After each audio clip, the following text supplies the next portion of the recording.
Talking about the office tattletale.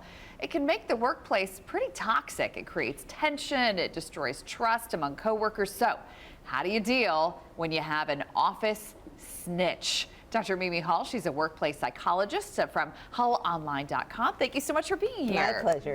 Okay, so first up, how would you define the office snitch? The office snitch is a person who instigates problems, often is very negative, and then runs back to the manager to squeal.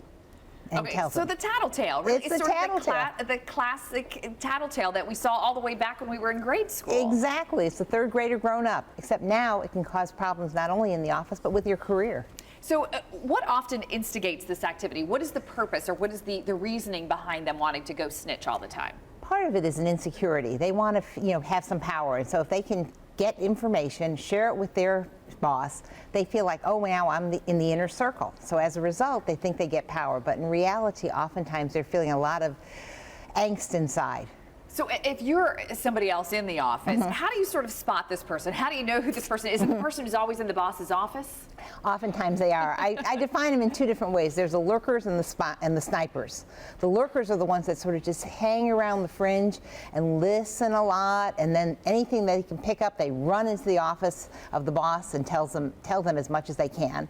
And then you've got the snipers who try to get you to say negative things and then go to the boss. But we're in an age where the whistleblowers of the offices of these big corporations are really put up and said, thank goodness this person came forward and talked about what's going on. So how do you sort of know the difference between being that person who saves the day, the whistleblower, versus the snitch?